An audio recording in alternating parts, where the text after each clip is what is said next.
What's up, guys? How is everyone doing? Rather, on this fine day. I am doing very, very well. Today we're going to be getting a little bit of a revenge.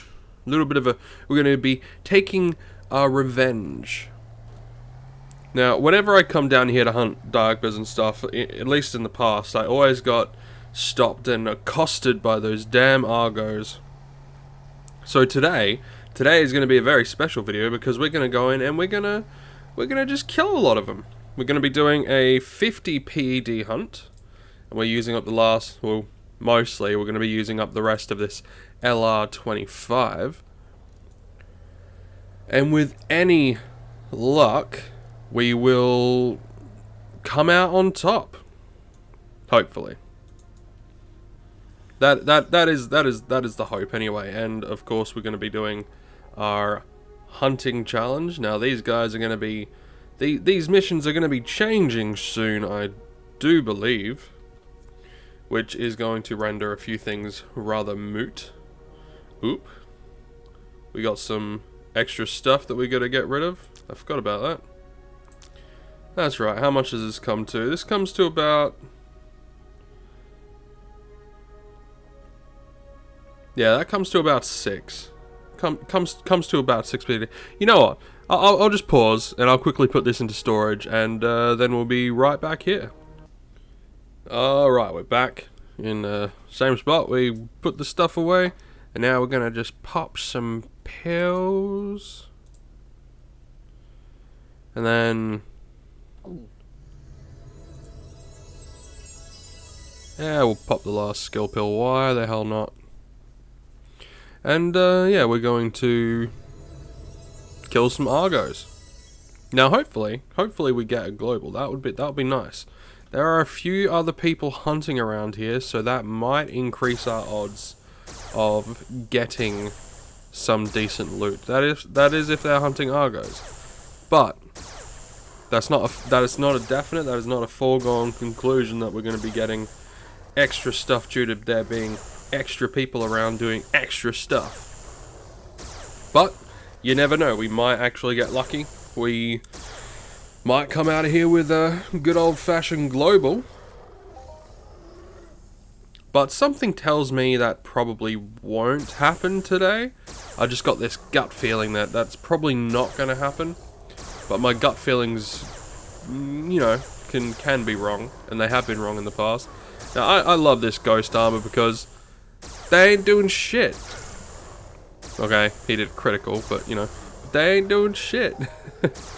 When they get a critical, they do decent amounts of decent amount of damage, but for the most part, they ain't doing shit.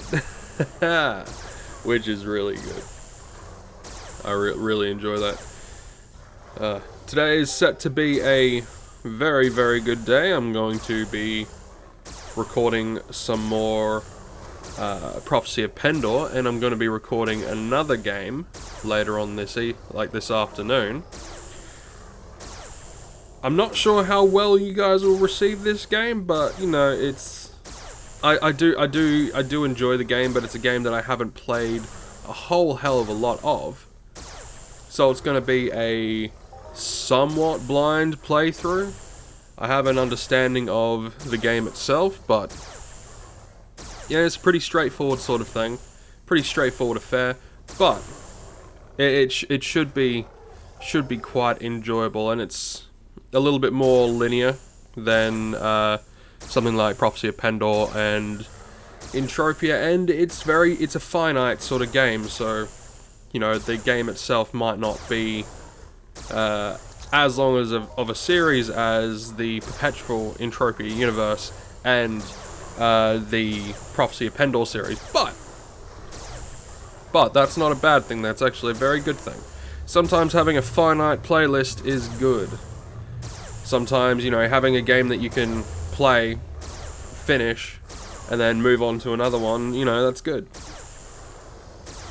Yeah, it's very, very good. Let's see, we got... that one's unreachable. We got a couple of guys.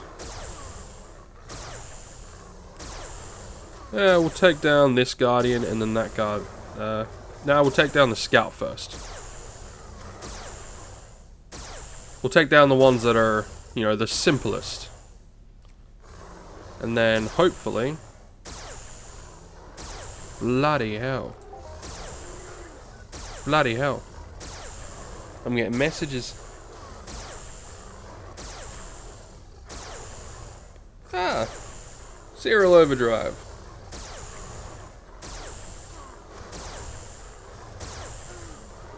Good old serial overdrive.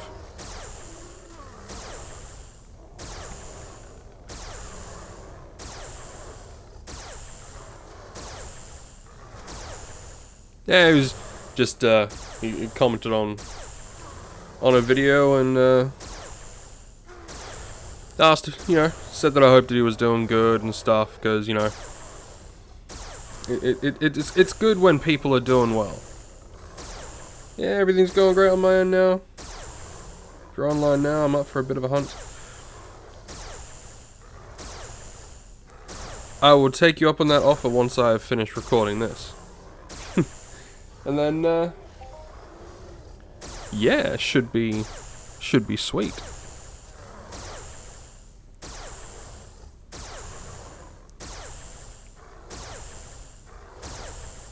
So, a few things that I wanted to talk about is, which I might actually get some advice from you guys, because you guys probably have a better understanding of how I should. You guys might have some good insight in how I go about doing it. I want to promote my channel, alright? In the next couple of weeks, when I have a bit of a variety on the channel, I want to promote the channel, but I'm not entirely sure how I should go about doing it. I thought about going onto that NewTuber subreddit and seeing if I can get a little bit of traction there.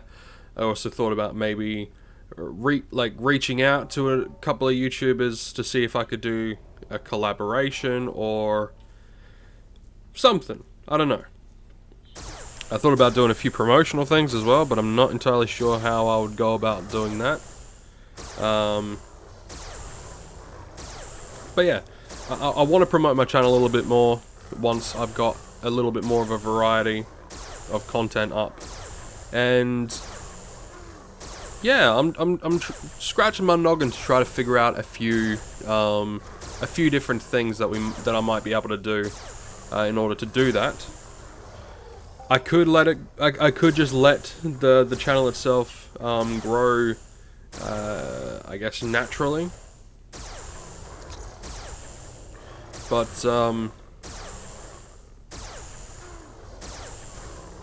yeah, I'm not sure how that would go about. I'm not sure how that will do these days, right? Because YouTube now is very, very, very different than YouTube, you know, 6, 7, 8 years ago. YouTube is very, very, very different. And how you market yourself is also very different. Back in the day, you could grow naturally. And I think that was the help of the algorithm back in the day. But these days, it's a bit different. It's a little bit more difficult to do, you know? A bit more difficult to get that sort of ball rolling when it comes to like the natural growth of a YouTube channel. It's a bit more difficult. Of course, if you find a niche, then it's a little bit easier, because then the niche will be searched, and if it's a small niche, i.e. not many people are doing it, then it's a little bit easier to get viewers and viewership and things like that, and garner subscribers and garner more viewers and getting that ball rolling. But stuff like video games and, you know, playing games and stuff, it's the most oversaturated market when it comes to online content. It is the most oversaturated market. And yeah, it can be a bit difficult to garner the interest of people. It can be very difficult. Because, I mean, yeah, at the end of the day, I'm not really I'm not really bothered about the what would you say? I'm not too worried about remaining a small channel, because that's probably going to be how it rolls around anyway. One of the things you guys probably don't know about me is in my spare time I like to write fiction. So my stories are really where I want to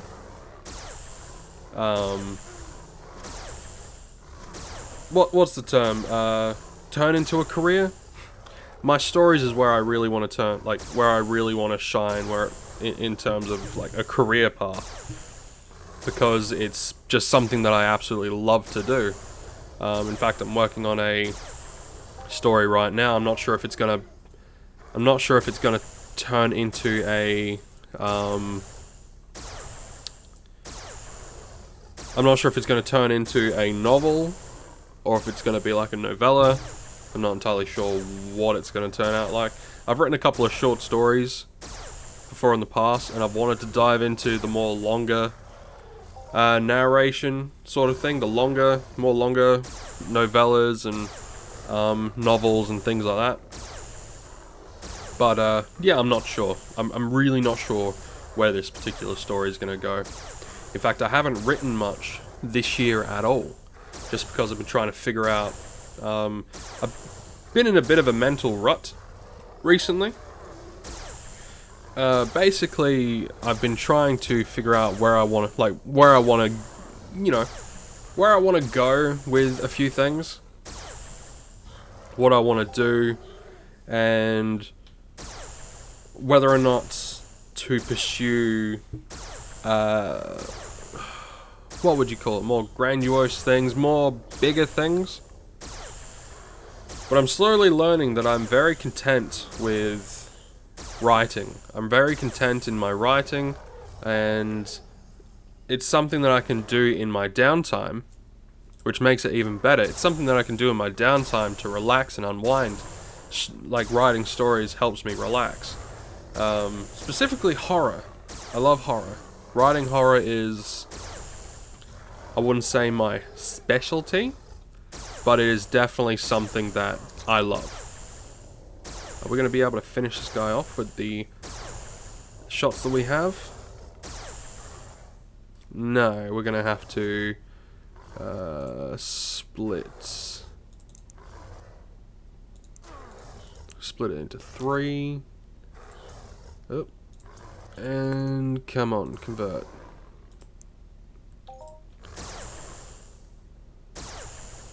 There we go. Alright, so we made back 30-ish from the 50 PED. That kind of sucks. But yeah, I've been just figuring out what I want to do, and I feel very content in just writing and all that sort of stuff. I do self-publish, and I know a lot of people think that's a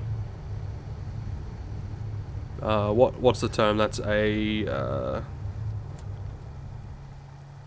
dull way of going about it. I do tend to agree, but getting into, like, if you have a story, even if it's a really good story, it's very difficult to get published, because most publications will only take sometimes only a couple of stories a year, sometimes only like a couple of stories a month, and it's not out of the realms of possibility that one could get published in that sort of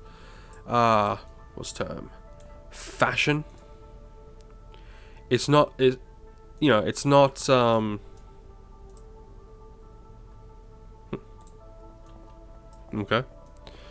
Yeah, it's not above the realm of possibility that someone could get published. A lot of people get published all the frickin' time. In fact, one dude, fellow Australian and YouTuber, Chad from Shadiversity. Shadiversity, right? He recently published had a fiction novel that he's been trying to publish for. Like, he's been refining and writing and trying to publish for years. Finally got published, and like, kudos to him. That's fucking amazing. That's incredible, and I'm very happy for him. And, you know, I hope everyone else is happy for him as well. But when it comes down to it, I'm not expecting a lot of... there's not many places that will take the sort of work that I do. I could try things like Random House, or which I think is the more horror sci-fi branch of Penguin. And there are a few other places that might take like horror writers, and I might indeed at some point try to get a book published through a publisher. But at the same time, if I'm going to be like, if it's going to be mainly digital anyway, you know, I could send my manuscript off to an editor, have them look at it, you know, spend the money to have it edited, and then just publish it myself. But I know that's a bit of a, I mean, people do it, like, people self-publish all the time, but it's a little bit of a, you know, a sticking point with some writers, because they're like, oh, you're not a true writer if you don't get published. Which is fine. You can have that kind of narrow-minded thought. And it is a little bit narrow-minded. You think about it. How did people get how did people publish books? Like, how did people put books out to the masses before there were big publication stuff?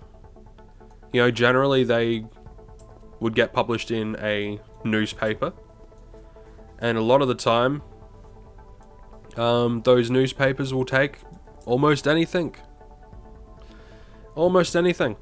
and other times they would just write the book themselves and put it out there like that. But I mean,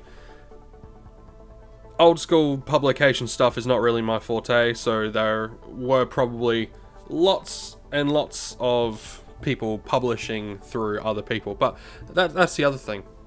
Publishing through a publisher is literally just, you're getting someone else to do the publication work. And if you know how to market and you know how to publish something yourself, then it's kind of a moot point, you know, having that extra person. It's the privilege of saying I am published by Penguin, or I am published by